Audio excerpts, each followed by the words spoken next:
Welcome back, traders and investors. I'm Nick from Parabolic Financial, here to talk to you about stock market basics. This is the first of a series of 3 videos talking about the main types of investing strategies. In this video, we'll go over market capitalization and the fundamental approach.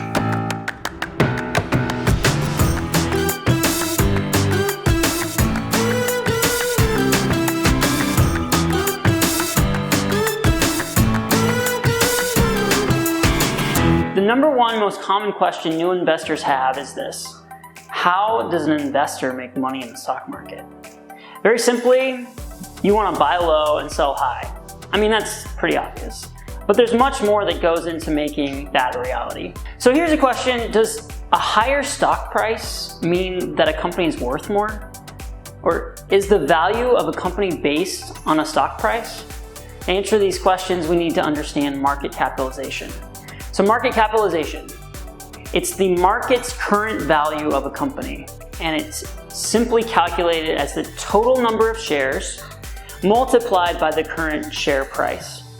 Understanding market capitalization is necessary for understanding fundamental investing and other important factors that affect how stocks move. This will be useful later on, which is why it's important to conceptualize it right now. The market cap is a cumulative ownership of all outstanding shares in a company. A share is defined as a partial equity ownership of a company or fund. So let's say we have 2 hypothetical companies, 1 and 2. Company 1 is trading at $100 a share. Company 2 is trading at $20 a share. Is company 1 worth more than company 2? Or in other terms, is the market cap of 1 or 2 greater? If you've been paying close attention, you know that that's a trick question.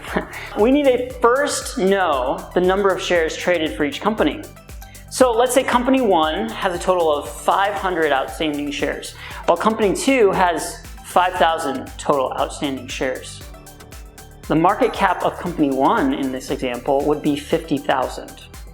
Company 2 would be 100,000, even though the share price for 1 is 5 times higher than company 2. The market capitalization of 1 is only half as much as company 2. This means that company 2 currently is worth more than company 1, obviously. So now that you have learned a very important aspect of how the stock market works, let's dive into the main topic of this series. So there are 3 major lenses investors use to evaluate stock investments: the fundamental lens, the technical lens, and the sentimental lens. The fundamental approach to investing relies upon released numerical data about a company to determine said company's fair value.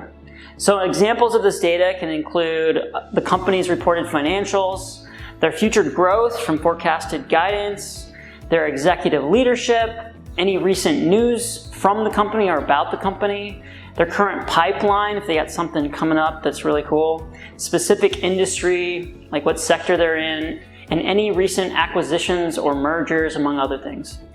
Once a fair market value for a company is derived, you can use your new understanding of how to calculate market cap backwards and determine the intrinsic value for the company's stock using the company's numbers of outstanding shares. You can use your future growth assumptions plus bringing the future cash flow back to the present, this is called discounting, and then sum up the discounted cash flow, which leaves you with the intrinsic value. Here are 2 tools you can use to determine if a stock is a smart investment. Tool number 1 is calculating current enterprise value, or EV. EV is calculated as market cap plus the market value of debt minus the cash and cash equivalents that they have. By just looking at the market cap, you're only getting the company value as it pertains to the equity. So it's a small little piece of the entire picture. But if you truly want to see what the full company is worth, you have to understand the full capitalization of the company, which also includes their debt.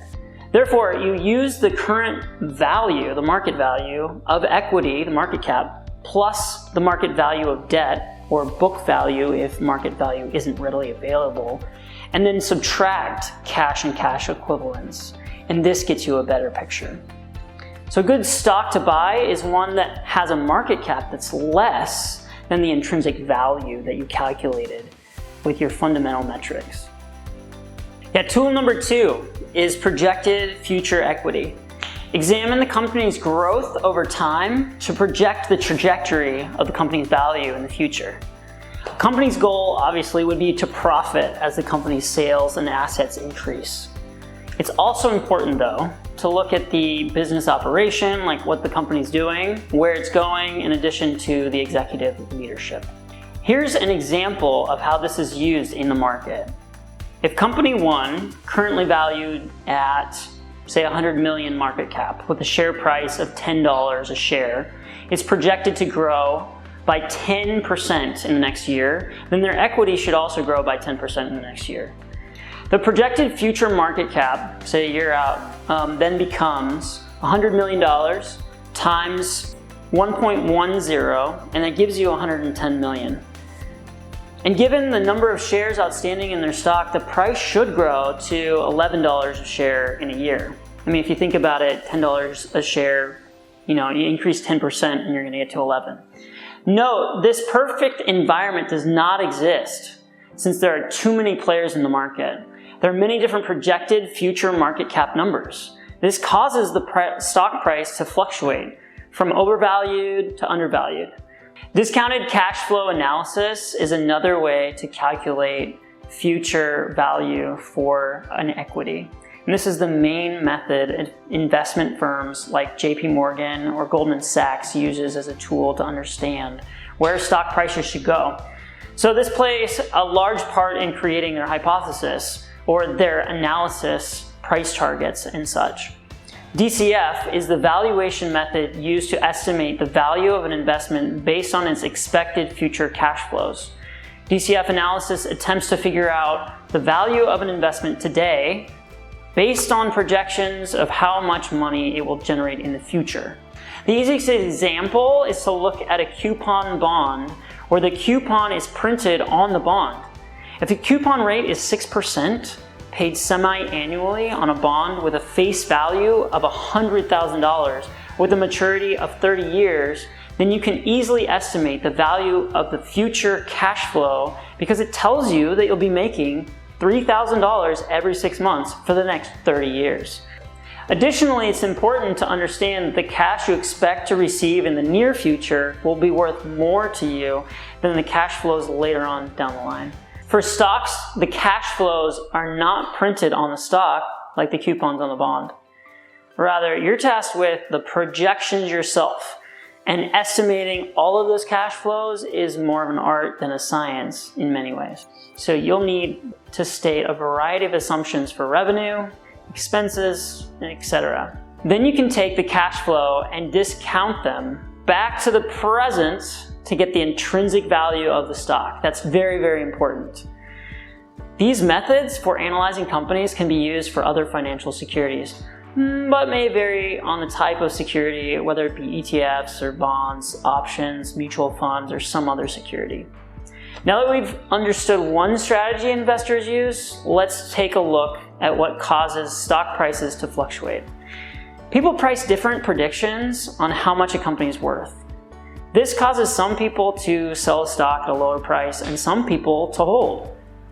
Due to the stock market being a think tank of millions of people, there will always be volatility, or in other words, stock price movement or fluctuations over time.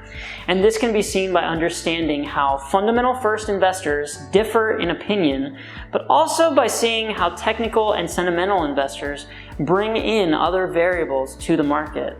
This creates different opportunities in the market like day trading, short-term, swing trading, and long-term investing, along with shorting. So if you think about it, there's so many different ways to invest. The fundamental approach is one way, one lens to look at how to value a stock now based on where you think it's going to be. In the next couple of videos, we're going to look at the technical approach and the sentimental approach. And from my opinion, you kind of need to know all three. So pay attention, take a look, and thanks for being with us. We'll see you later.